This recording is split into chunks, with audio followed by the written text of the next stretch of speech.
Tout allait bien dans un commissariat de police jusqu'à ce qu'un petit garçon arrive en criant « S'il vous plaît, arrêtez mon père ».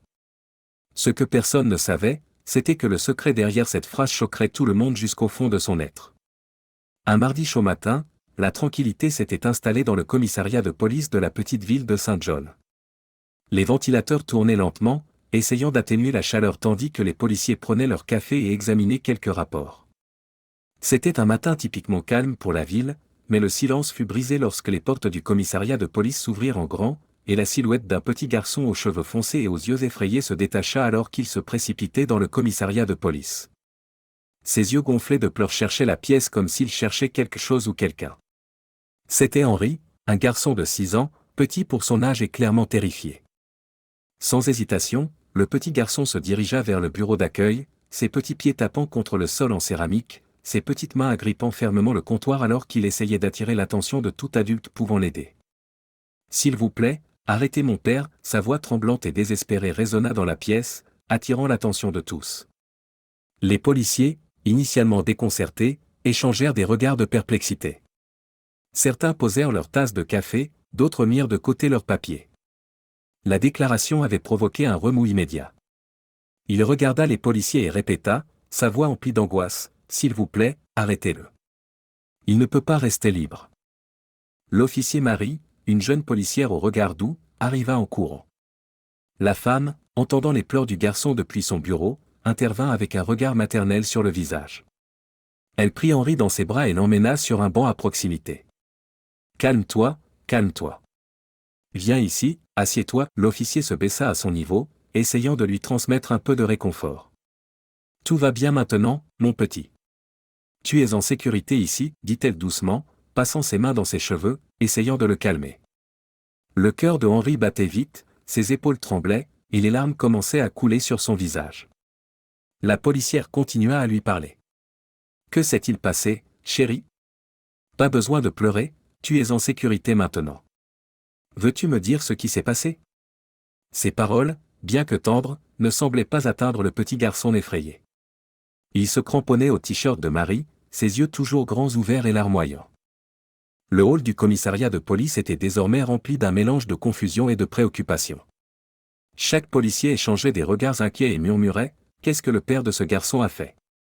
Cependant, il était clair que les paroles de Henri portaient un poids insoutenable pour quelqu'un de son âge.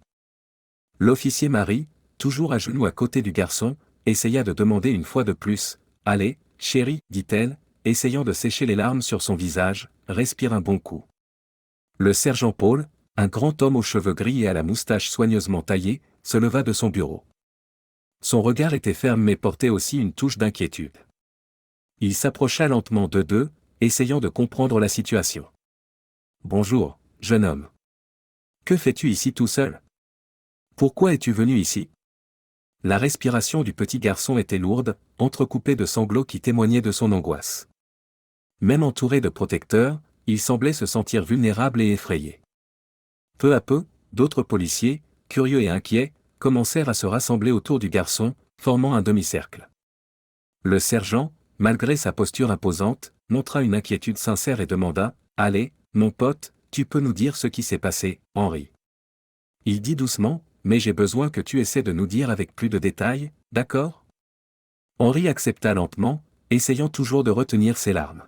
« Allez, je vais te poser quelques questions, et tu réponds simplement par oui ou par non, d'accord ?» suggéra Paul. « Ouais, ton père est-il à la maison maintenant ? Comment es-tu sorti de la maison ? demanda l'homme. Le garçon répondit, en séchant ses larmes, « Eh bien, papa dort.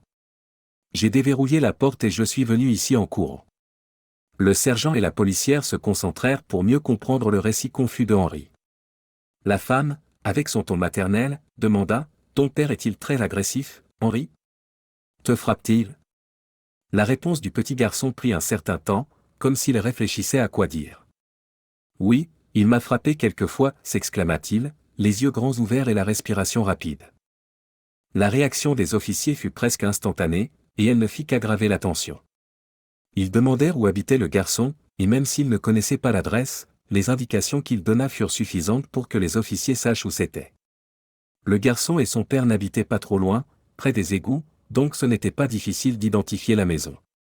Et lorsque le sergent demanda à propos de la mère du garçon, et qu'il dit qu'il ne l'avait pas vue depuis longtemps, tous furent pétrifiés en entendant ces mots. Papa a dit qu'elle était partie se promener, mais elle n'est jamais revenue. À mesure que la situation devenait de plus en plus claire, alors qu'ils en venaient à la conclusion qu'il s'agissait d'une sorte de violence familiale, en plus d'être très étrange qu'un homme élève un garçon sans sa mère et dise encore qu'elle est partie se promener, le commissariat de police devint un tourbillon d'activité. Les officiers bougeaient frénétiquement, coordonnant leurs efforts et se préparant à agir. Une équipe fut immédiatement déployée chez Henri, prête à affronter le pire. Le sergent prit immédiatement la radio et communiqua avec la voiture qui se rendait chez Henri. Unité d'attention, nous avons un code pour un signalement de violence domestique. Ne laissez pas l'homme s'échapper. Procédez avec prudence. Henri continua, sa voix toujours tremblante, chaque nuit, il se met en colère. Il dit qu'il n'en peut plus. Les policiers échangèrent des regards inquiets, essayant de déchiffrer ce que le garçon essayait vraiment de communiquer. Le sergent demanda, « Qu'est-ce que ton père ne peut plus supporter, gamin ?» Les yeux du garçon s'emplirent de larmes, il a claqué la porte du frigo, « J'ai eu peur. » Il a crié et je suis parti dans ma chambre. Ce présent avait déjà tout compris. Le pauvre petit garçon était la victime d'un homme viol qui devait être arrêté, et ils attendaient tous que le criminel arrive au commissariat. Pendant ce temps, chez le garçon, son père, Roger, se reposait profondément. L'homme dormait dans sa chambre lorsqu'il fut réveillé par le bruit des voitures de police se garer juste devant sa maison. L'endroit était déplorable, la police était horrifiée. La maison en bois s'effondrait avec quelques toiles d'araignée ici et là, et des buissons poussaient tout autour de la maison, qui était effrayant rien qu'à regarder. Ils n'attendirent même pas et forcèrent la porte d'entrée, criant « Police, sortez les mains en l'air !» Roger n'eut même pas le temps de discuter, et les policiers commencèrent à lui passer les menottes et à le conduire vers la voiture. « Qu'est-ce qui se passe ? Pourquoi suis-je arrêté ?» cria-t-il, confus. « Vous avez le droit de garder le silence. Tout ce que vous direz pourra être retenu contre vous devant un tribunal. Vous avez le droit à un avocat. Si vous ne pouvez pas vous permettre un avocat, un vous sera fourni. Comprenez-vous vos droits ? Nous vous emmenons au commissariat de police, dit l'un des policiers. À ce moment-là, l'homme eut peur. Quoi ? Le commissariat de police ? Non, non, je n'ai rien fait. Laissez-moi partir, j'ai un enfant à la maison. Laissez-moi partir.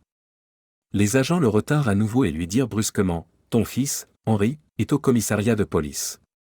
C'est fini pour toi, mon pote. Allez, monte dans la voiture, et poussèrent Roger dans le véhicule. À ce moment-là, il fut choqué. Qu'est-ce que mon fils fait là-bas ? Dites-moi, et il commença à paniquer. Le policier lui dit de se taire et démarra. Roger sentait son cœur battre la chamade, et l'inquiétude envahissait sa poitrine. De retour au commissariat de police, le vrombissement du moteur de la voiture annonçait le retour de l'équipe de la maison de Henri. L'atmosphère était chargée de tension, tous les officiers attendant anxieusement des nouvelles de la situation. Lorsque la porte s'ouvrit, ce qu'ils virent ne correspondait pas à ce qu'ils attendaient.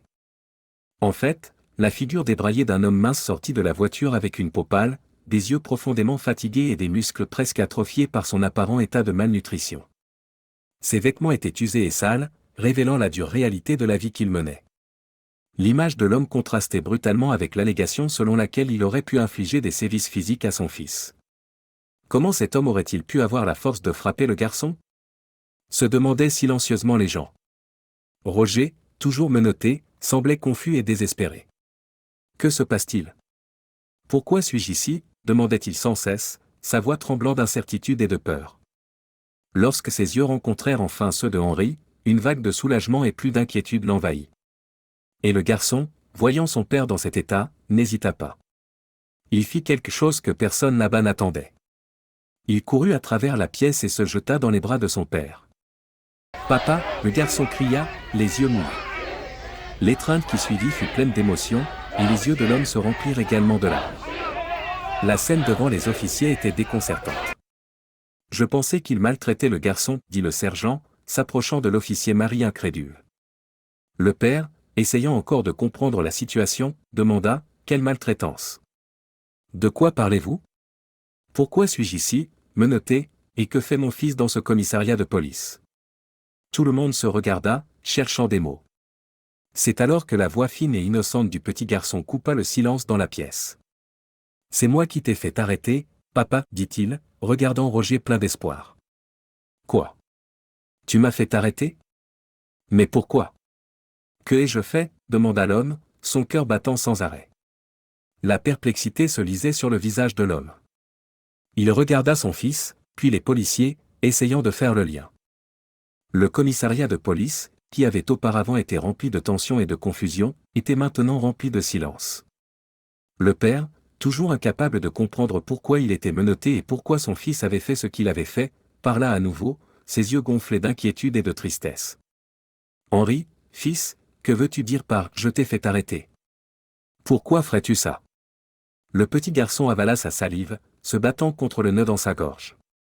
Il leva son petit visage vers l'homme et, plein d'émotion, voulant pleurer, dans un murmure presque inaudible, il dit « Je voulais juste que tu manges, papa. » La simple confession tomba comme une bombe dans la pièce. Tout le monde regardait la scène sans rien comprendre. Il continua, sa voix tremblante, « Je l'ai vu à la télévision aujourd'hui, papa. Ils ont dit qu'en prison, les gens ont à manger 3 fois par jour. » Les larmes coulaient désormais librement sur le visage mince du garçon. « Je me souviens de cette nuit. Je t'ai entendu pleurer. Tu étais dans la cuisine, et le frigo était ouvert. Tu étais tellement triste, demandant pourquoi il n'y avait pas de nourriture. Personne dans la pièce n'émit un son. Ils étaient stupéfaits par la révélation. Face à tout cela, Roger expliqua ce qui se passait, dissipant les doutes de chacun. Mais que diable s'est-il passé? Il s'agissait en fait d'un sacrifice d'un père qui donnait la priorité à nourrir son fils même s'il mourait de faim. C'était un témoignage de son amour inébranlable pour son fils. Roger avait élevé seul le garçon depuis la mort de sa femme. Il disait au petit garçon, craignant de lui faire du mal avec la vérité, que sa mère était partie se promener. Mais il ne pouvait pas imaginer que cela ferait croire au garçon qu'elle reviendrait un jour. Il avait aussi de sérieuses difficultés financières car il n'avait pas été scolarisé, et à ce stade, il n'avait pas eu de travail depuis des mois. Il achetait suffisamment de nourriture pour un seul et tout donnait à son fils. L'homme ne mangeait presque pas et devenait mal nourri, quelque chose que le petit garçon pouvait voir trop bien.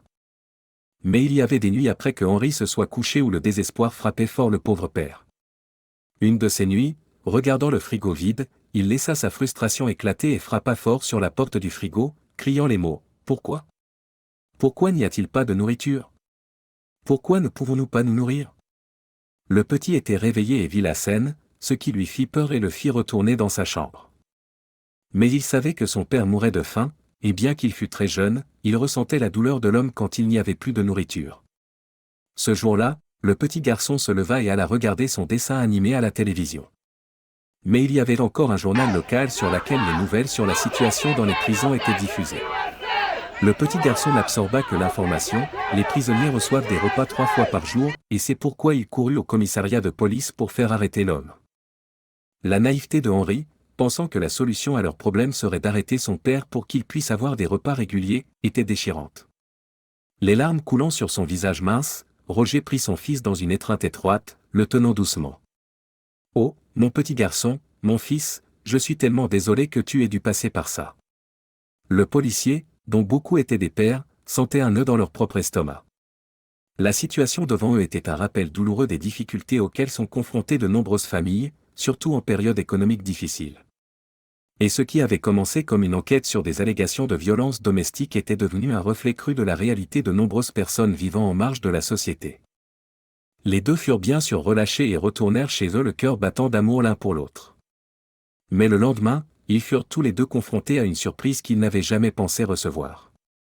Ils furent réveillés par des coups insistants à la porte.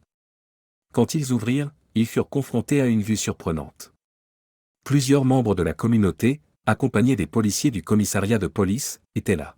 « J'ai entendu dire que quelqu'un ici pourrait utiliser un peu d'aide, » dit Marie, avec un sourire chaleureux sur le visage. Et avant que Roger ne se remette de son choc, le sergent continua, « Et au fait, nous avons besoin d'un concierge au commissariat de police. Cela t'intéresserait-il » Des larmes montèrent aux yeux de l'homme. Il était tellement habitué à se battre seul que la générosité de ces gens le prit au dépourvu. Je ne sais pas quoi dire. Oui, j'accepte. Merci beaucoup. Le petit garçon vint en courant quand il vit les jouets et cria, « Regarde, papa, regarde tous ces jouets. » « Eh bien, et ils sont tous à toi, dit-il, essuyant ses larmes et voyant la joie sur le visage du petit. Et c'est ainsi que, dans une petite ville où tout a commencé par une déclaration choquante d'un petit garçon, une communauté s'est rassemblée pour soutenir une famille dans le besoin. Dans les semaines et les mois qui suivirent, Roger retrouva son emploi de concierge et Henri se lia d'amitié avec d'autres enfants de la ville. Ils grandirent dans un environnement de soutien et de camaraderie, apprenant tous deux que même dans les moments les plus sombres, il y avait toujours de la lumière à trouver. Alors que les jours passaient, l'histoire du petit garçon qui avait fait arrêter son père se répandait dans toute la ville, inspirant la communauté à se rassembler et à aider ceux dans le besoin. Des groupes de volontaires ont commencé à organiser des foires aux dons et des programmes d'assistance, veillant à ce qu'aucune famille ne souffre de la faim ou du besoin. Ainsi, le geste simple et naïf d'un garçon motivé par l'amour pour son père a transformé toute une ville. Il a enseigné à tous une leçon inestimable: au milieu de l'adversité, la gentillesse et l'empathie peuvent s'épanouir, et des actions sincères peuvent avoir des répercussions inimaginables. Si vous avez aimé l'histoire, sûrement la prochaine vidéo qui apparaîtra à l'écran vous émouvra également. N'oubliez pas de vous abonner à la chaîne, de nous donner un pouce levé et d'activer la cloche de notification pour ne manquer aucune de nos prochaines vidéos. Gros bisous, et à bientôt pour la prochaine histoire.